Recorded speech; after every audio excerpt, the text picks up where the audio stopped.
Boa noite, amantes do escuro. Hoje vamos contar um relato sobre a Capela Assombrada. Existia uma abadia antiga no norte da Itália, onde abrigava padres que estavam a ponto de concluir o seu sacerdócio e tomar em conta cada um da sua própria paróquia. Esse lugar era conhecido por ser um lugar de paz, fé, religiosidade e purificação espiritual. Um dia, um jovem padre chegou a esse estabelecimento para concluir seus votos sacerdotais. Com o passar do tempo, ele se destacou, ele começou a crescer entre os demais irmãos. Só que ele notou também que conforme ele crescia, ele despertava certos dons, vamos dizer assim. Começou a ouvir vozes, a ver vultos dentro da própria paróquia, embora os demais agissem de forma natural e tranquila. Ele se perguntava se só ele era assim. Ele preferiu guardar segredo para si mesmo, pois corria o risco e também o medo de contar isso para alguém, não ser visto de uma maneira natural, ser visto como se ele estivesse sendo tentado pelo diabo e correr o risco de represálias, porque afinal, por ser um lugar considerado santo e puro, qualquer tipo de tentação seria corrigido com um rígido castigo. E assim ele fez. Continuou estudando, crescendo, se destacando, mas seus dons também foram aumentando. Até que um dia, em uma madrugada, ele se levantou para ir ao banheiro, como de costume. Só que ao passar pelo corredor com uma pequena vela em sua mão, pois energia e tecnologia lá era restritamente proibido, apenas fé e oração e trabalho braçal. Ele passou em um corredor e sentiu como se alguém passasse por ele, o que era impossível, pois o corredor era único do seu quarto até os outros cômodos da abadia, ou do castelo, ou da igreja, ou convento, que é a mesma coisa. Então ele se perguntou: será um anjo? Será alguma entidade espiritual luminosa? Afinal, era uma abadia. Afinal, era um lugar santo e nenhum mal, por assim dizer, pisaria aquele terreiro, aquele terreno, aquele chão tão sagrado. Ele foi ao banheiro e, quando voltou, sentiu de novo aquela presença, mas dessa vez mais forte.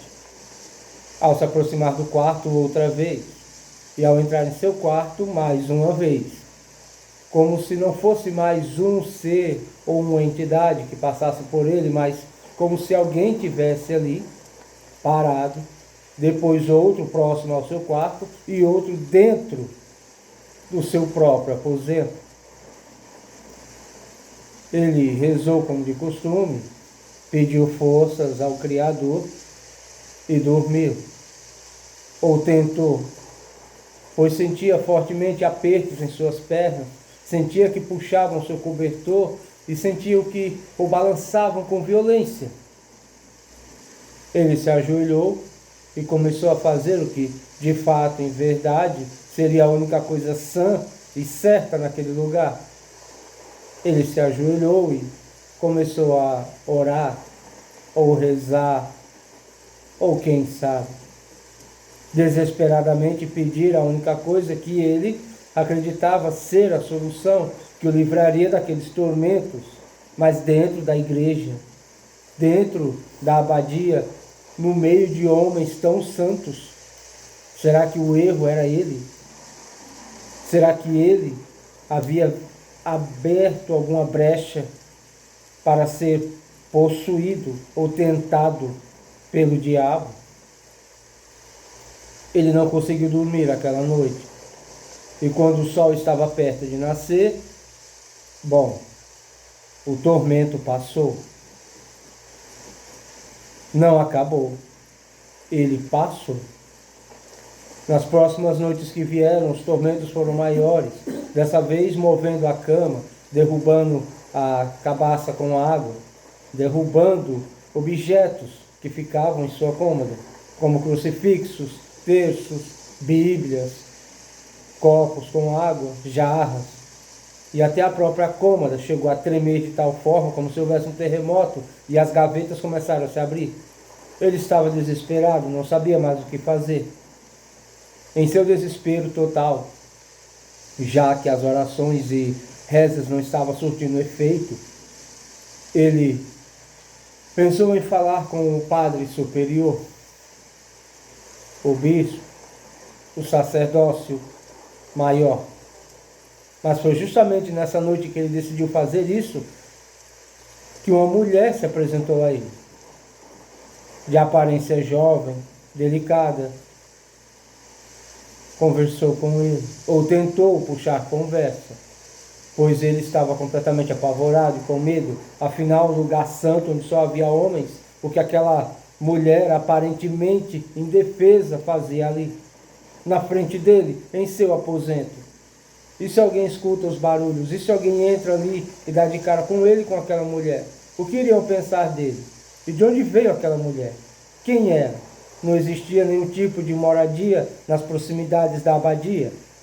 A única vila ficava mais ou menos a meio-dia de viagem, de carroça de animal, carroça de burro, por assim dizer, ou uma carrocinha ou charrete puxada por uma mula. Era só isso que existia ali, como automóvel, para se locomoverem à vila mais próxima para comprarem mantimentos, ou só o necessário.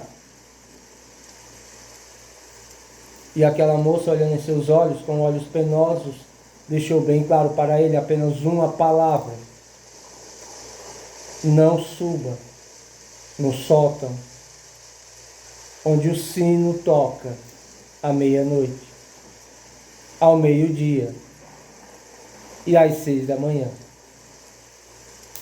Apenas uma vez ela apareceu. E apenas uma vez ela falou tal palavra que ficou martelando, atordoando a cabeça daquele padre que se destacava entre os outros. O único que poderia e passaria por certas situações e experiências das quais os outros julgariam a tentação do diabo ou do demônio. E aquela moça era fruto de sua imaginação, o próprio diabo disfarçado, ou uma simples alma penada que escolheu ele como o mais santo dali para salvá-la de seu caminho ao purgatório. As palavras ecoaram na mente do padre dia e noite. Ele não comia mais direito, não bebia. Os outros notaram sua diferença, mas ele, como sempre, continuou calado, guardando para si. Até que uma noite de sexta-feira, na lua cheia, próxima às vésperas do Natal, ele esperou todos dormir, acendeu uma vela e subiu. Subiu mesmo sendo contra as regras, mesmo sendo uma lei rígida, que desde que entrou ficou, vamos dizer, familiarizado com o julgamento que ocorreria com ele se caso ele desobedecesse uma ordem superior maior, do padre superior daquele lugar. Mesmo assim, em troca de dormir bem, em troca de paz mental, espiritual, em troca de sossego, em troca de uma noite bem dormida, ele resolveu sim subir ao sótão, na maior torre da abadia, onde o sino tocava às 6 da manhã, ao meio-dia e às 0 da noite. Ele subiu. E quando abriu o alçapão que o levava diretamente ao sino, ele não pôde falar nem respirar, muito menos acreditar no que via. ossos, corpos aparentemente mumificados com o tempo. Um lugar tão pavoroso, coberto por teias de aranha, poeira, um cheiro pútrido e fétido incensava o lugar, que causava até ardor em suas narinas. Mas eram corpos inúmeros e aparentemente de mulheres, moças, jovens, que eram muito semelhantes a que tinha aparecido a ele. Mas por que fatos? Ou por que ela tinha pedido justamente para que ele não subisse, não visse e não violasse a lei, que justamente o incentivou a violar e a subir até lá? Não muda o fato dele ter visto o que viu.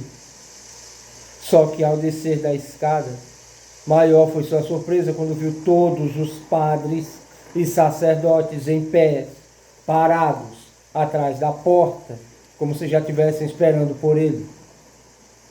Ele ficou sem fala, ele ficou sem voz, não sabia o que fazer. Só então, de fato, em verdade, ele descobriu que ali não era um lugar tão santo e não aparentava mais ser um lugar tão seguro, tão sagrado.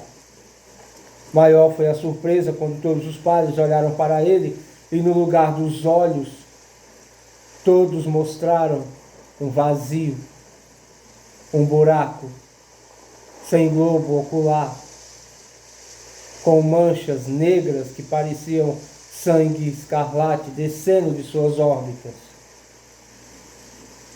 E ao centro, no fundo do corredor, o padre superior olhava para ele fixamente, também com vazio nos olhos, um buraco negro que sangrava um líquido negro e preto, fétido, escarlate, que brilhava apenas pela a luz da lua, que milagrosamente conseguia ultrapassar as janelas negras daquele lugar.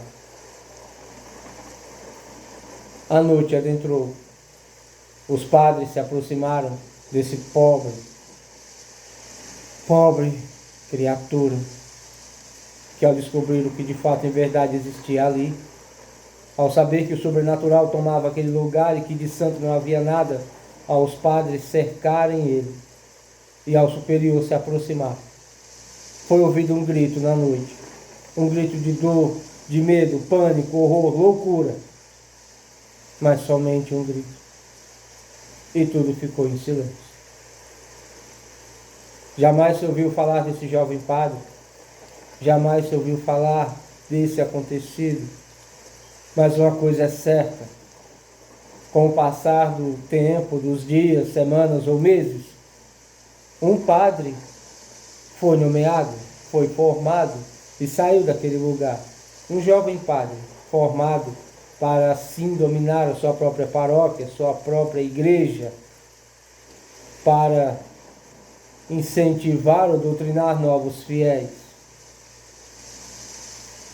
Um padre ou um corpo contendo algo dentro que ia além de qualquer compreensão humana ou fé.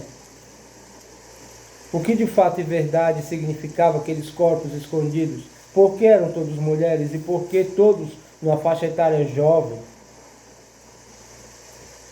Se não havia mulheres ali. E o que de fato acontecia à noite? Que todos eles, aparentemente, pareciam mais entidades sombrias, macabras e sem olhos. Por que os olhos? Quando passar a noite no norte da Itália e ver uma abadia longe, em meio à floresta, próximo ao penhasco, tenham cuidado. Não se sabe o que pode estar lá dentro te esperando. Talvez talvez o santo e sagrado não seja tão sagrado assim, e o santo esconda algo que nenhum pecado possa se igualar. Boa noite, amantes do escuro.